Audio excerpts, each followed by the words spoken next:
avec l'équipe d'Algérie. Regardez ce document exceptionnel raconté par Christophe Estagno et Guillaume Priou.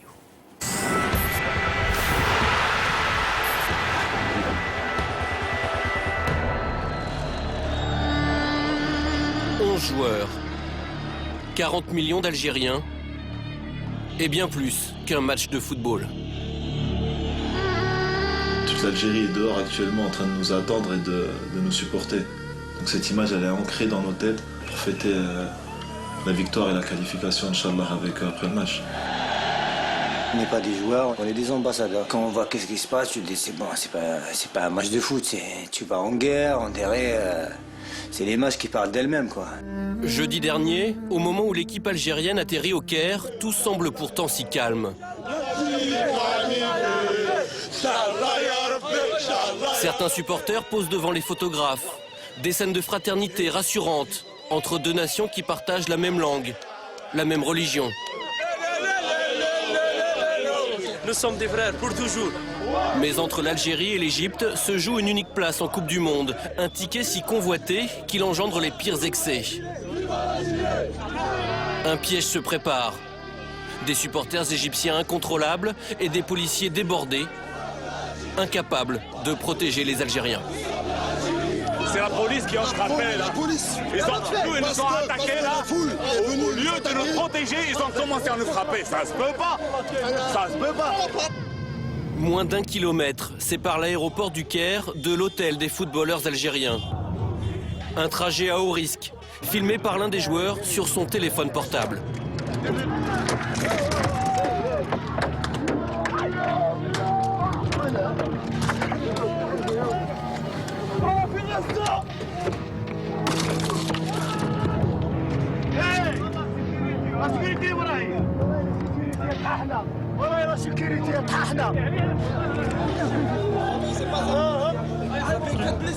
Qu'est-ce qui s'est passé, Majid? Qu'est-ce qui s'est passé? Comment imaginer que ces hommes ensanglantés qui descendent de leur bus ne sont venus jouer qu'un match de football? 4 joueurs blessés. Et sur le coup, la colère qui monte.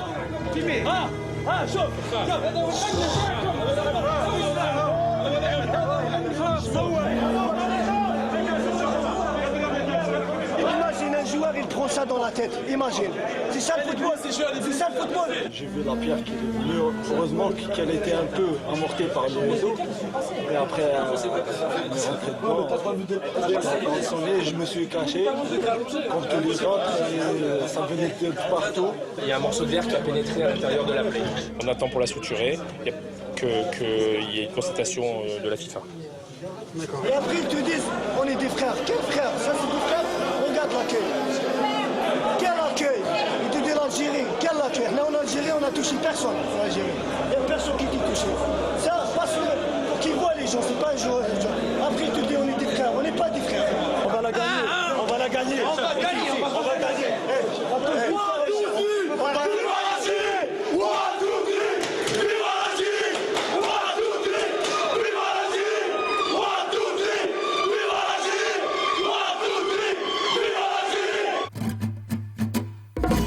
En direct du CHU d'Égypte.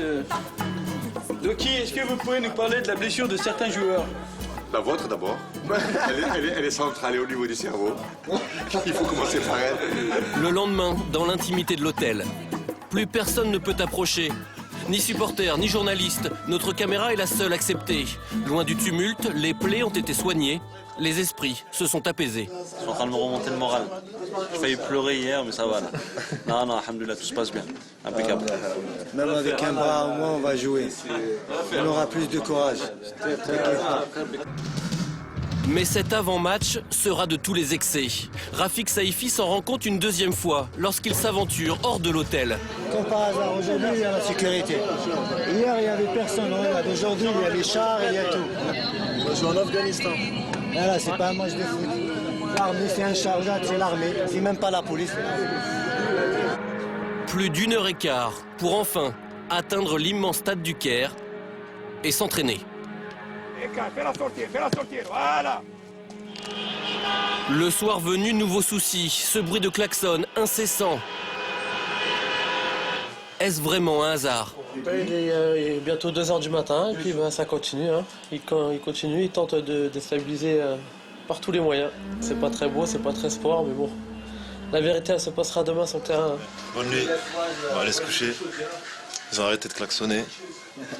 Tard dans la nuit, Antaryaya, l'ancien joueur de Bastia, est presque au bout de ses surprises. Sûrement, un Égyptien, il a dû prendre ma carte, il a démanié. Ici devant la porte. Ouais. J'étais mauvaise langue, pardon. Jour de match. Malgré les incidents, la Fédération internationale a décidé de maintenir la rencontre. Alors, peu importe les polémiques. Ah mais chez nous, il peut se passer n'importe quoi, il y aura toujours une bonne ambiance, ce sera toujours détendu. On est plus fort qu'eux, et c'est pour ça qu'ils ont commencé à nous créer des histoires. On savait qu'ils allaient nous faire tous les moyens pour nous déstabiliser. Vous êtes l'exemple, c'est l'Algérie qui joue. Et on doit donner un très bon exemple dans le comportement. Tout le monde. Y compris moi, parce que la dernière fois, je me suis énervé. On va aller au match. On va les battre sur le terrain. Et là, on va leur démontrer, on va leur dire, voilà, nous, on mérite d'aller au Coupe du Monde. On est prêt pour le match. La guerre.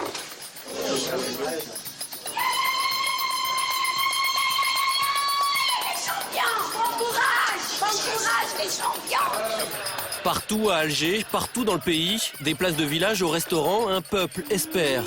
Devant les écrans, les Algériens n'entendront pas leur hymne, couvert par les sifflets de 80 000 Égyptiens. Mais ils assistent aussi impuissants que leur équipe nationale, au pire scénario possible.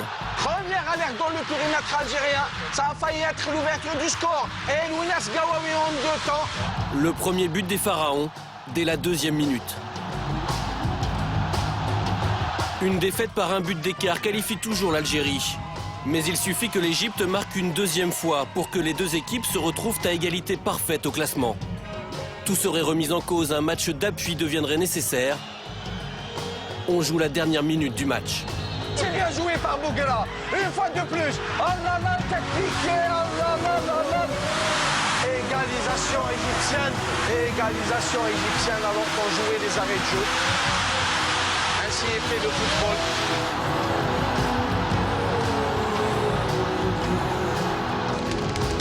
Pendant 95 minutes, l'Algérie a tenu cette participation au mondial qui lui échappe depuis 23 ans. Puis le piège s'est refermé. On jouait comme des invalides de guerre, mais qui ont tenu leur rôle. Il faut vraiment les féliciter, ces garçons. On est fiers d'eux. Tard dans la soirée, dernier remerciement aux supporters venus les encourager. Une minute du bonheur.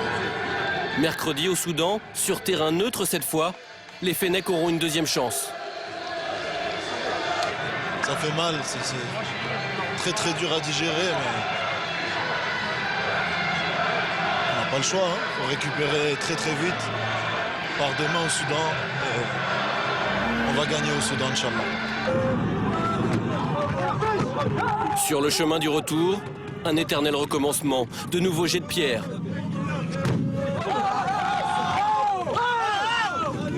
Mais cette fois du fond du bus, malgré la tristesse, malgré la colère, s'élèvent quelques chants, comme une réponse aux attaques, comme un signe de plus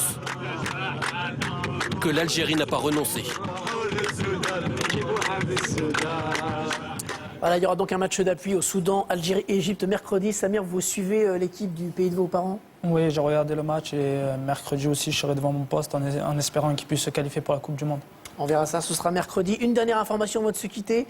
Toulalan forfait, Abidal également forfait pour le match retour France-Irlande de mercredi. Ils ne seront pas remplacés dans le groupe. Voilà, merci à tous. Merci Christophe, merci Samir, merci Pierre, merci Isabelle.